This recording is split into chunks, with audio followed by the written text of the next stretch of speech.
एक गांव हरियाली से भरा हुआ था।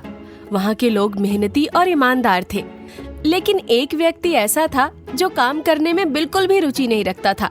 उसका नाम था रामू, जिसे सब कामचोर ट्रक वाला बुलाते थे।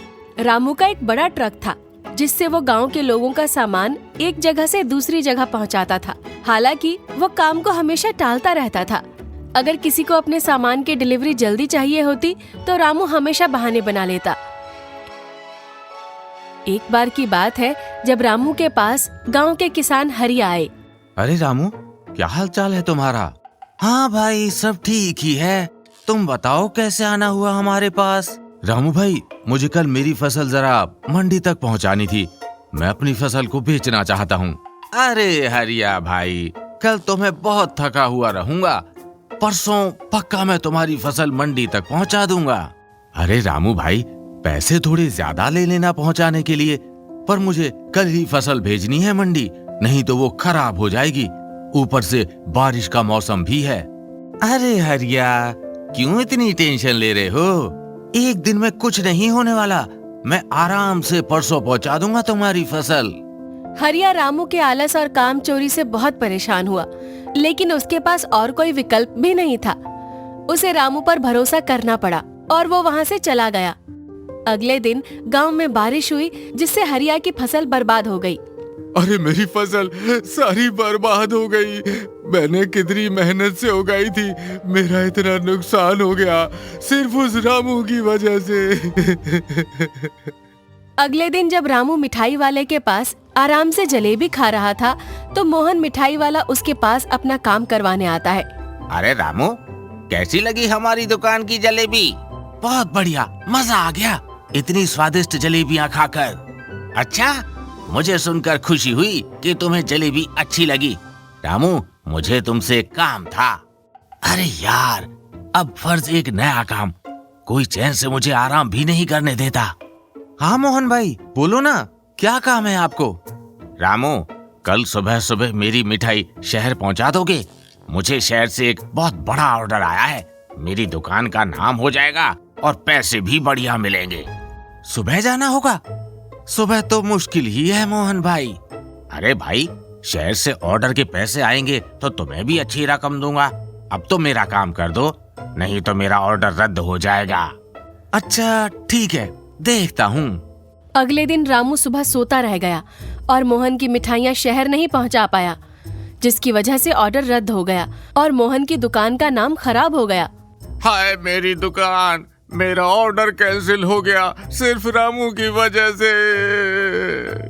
एक दिन गांव के सरपंच ने रामू को अपने पास बुलाया। रामू बेटा, तुम्हारे पास इतना बड़ा ट्रक है, अगर तुम थोड़ा मेहनत करोगे तो तुम्हारा नाम होगा और गांव के लोग भी खुश रहेंगे। सरपंच जी, मेरी जिंदगी आराम से चल रही है, मुझे किसी भी काम की जरूरत नहीं। पर तुम्हें समझना चाहिए, काम ही इंसान को आगे बढ़ाता है, खाली बैठने से कुछ नहीं मिलेगा। तुम अगर मेहनत करके पैसे नहीं कमाओगे तो तुम्हारा घर नहीं चल पाएगा। जी जी सरपंच जी, मैं आपकी बात समझ रहा हूँ। आपने मुझे सलाह दी, उसके लिए धन्यवाद। अब मुझे चलना चाहिए, मुझे घर जाकर आराम करना है। सरपंच रामू की बात सुनकर अपना माथा पकड़ लेता है और रामू चुपचाप वहाँ से चला जाता है। धीरे धीरे सभी गांव वाले रामू से नाराज होने लगे और सबको रामू पर से भरोसा उठ गया। कुछ दिनों बाद रामू को खबर मिली कि उसके गांव में एक नया ट्रक वाला आ रहा है। उसका नाम था शिवा, जो बहुत मेहनती और जिम्मेदार था। शिवा ने रामू से पहले ही दिन सभी गांव वालों का दिल जीत लिया। वो समय पर काम करता और कभी किसी को शिकायत का मौका नहीं देता। रामू ने देखा कि उसके पास अब कोई काम नहीं बचा है। शिवा ने सारे काम अपने जिम्मे ले लिए थे और लोग शिवा पर ही भरोसा करने लगे थे। रामू को अब ये समझ में आने लगा था कि उसकी काम चोरी ने उसका सब कुछ छीन लिया है। रामू ने शिवा से मिलने का सोचा। शिवा भाई, तुम तो बड़े मेहनती निकले, सारे काम अब तुम्हारे पास हैं। रामू भाई, मेहनत से ही इंसान को सब कुछ मिलता है। अगर तुम भी समय पर काम करते तो आज ये हाल नहीं होता। रामू शिवा की बात सुनकर बहुत शर्मिंदा हुआ और अच्छे से अपने घर चला गया। मैं बहुत शर्मिंदा हूँ, मैंने काम चोरी करके बहुत बड़ी गलती कर दी। मुझे ऐसा नहीं करना चाहिए था। अब मेरा सब कुछ बर्बाद हो चुका है, सारा काम शिवा कर रहा है। अब मुझे कुछ समझ नहीं आ रहा कि मैं क्या करूं। एक काम करता हूं, कल फर्ज शिवा के पास जाता हूं और उससे मदद मांगता हूं। अगले दिन रामू शिवा के घर जाता है। शिवा भाई, मैंने कल बहुत सोचा कि कैसे मेरी कामचोरी ने मुझे बर्बाद कर दिया। अब मेरे पास कोई काम नहीं बचा। अब मैं अपना घर कैसे चलाऊंगा? मेरी मदद करो। तुम चिंता मत करो रामू भाई, क्योंकि अब तुम्हें अपनी गलती का एहसास हो चुका है, तो मैं तुम्हारा साथ जरूर दूंगा। अब से तुम मेरे साथ साझेदारी में काम करना, जिससे तुम्हारी भी कमाई होती रहेगी। तुम्हारा बहुत बहुत धन्यवाद शिवा, मैं तुम्हारा आभारी हूँ। अगले दिन से रामू सुधर जाता है और शिवा के साथ मिलकर बहुत मेहनत करने लगता है।